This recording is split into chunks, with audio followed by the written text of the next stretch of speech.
Hello friends, வணக்கம். Welcome back to JS kitchen. நம்ம channel இதை ஃபஸ்ட் டைம் பார்க்குறீங்கன்னா மறக்காமல் லைக் பண்ணுங்கள், சப்ஸ்கிரைப் பண்ணுங்கள், ஷேர் பண்ணுங்கள். இன்றைக்கி ஒரு இன்ட்ரெஸ்டிங்கான ஒரு சிம்பிளான நம்ம அடுப்பே பற்ற வைக்காமல் எப்படி பண்ணுறோங்கிற ஒரு ரெசிபி பார்க்க போகிறோம். நம்ம வைக்க போகிறது பச்சை புளி ரசம். இதுக்கு ரொம்ப சிம்பிளான இன்க்ரீடியன்ஸ், ரொம்ப டேஸ்ட்டாகவும் இருக்கும்.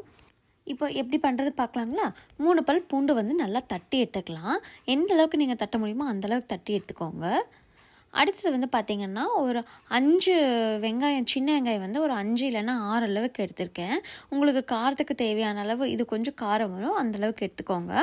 அதுக்கப்புறம் பார்த்திங்கன்னா சீரகம், மிளகு எடுத்து வச்சுருந்தோம் இல்லைங்களா, அதையும் நல்லா தட்டி போட்டுடலாம்.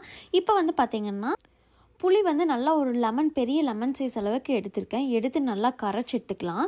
அதுக்கப்புறம் ஒரு பிஞ்ச் அளவுக்கு பெருங்காயம் சேர்த்துக்கோங்க. இது ஆப்ஷனல் தான், பெருங்காயம் கொஞ்சமாக மட்டும் சேர்த்துக்கோங்க.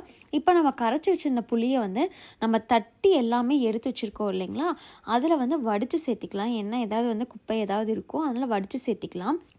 புளிப்பு உங்கள் டேஸ்ட்டுக்கு தகுந்த மாதிரி நீங்கள் கரெக்ட் பண்ணிக்கோங்க. உப்பும் உங்கள் டேஸ்ட்டுக்கு தகுந்த மாதிரி போட்டுக்கோங்க. நான் சொல்ல மறந்துட்டேன், காரத்துக்கு தேவையான அளவு பச்சை மிளகாய் நம்ம இதில் நல்லா இடித்து சேர்த்திக்க போகிறோம். அதுக்கப்புறம் லாஸ்ட் நம்ம கட் பண்ணி வச்சுருந்த கருவேப்பிலை, கொத்தமல்லி தலையை சேர்த்துக்க போகிறோம். அவ்வளோதான், ரொம்ப சிம்பிள் அண்ட் டேஸ்டி. நம்ம மெயினாக யூஸ் பண்ணது பார்த்திங்கன்னா சின்ன வெங்காயம், பூண்டு, மிளகு, சீரகம், பச்சை மிளகாய், அவ்வளோதான்.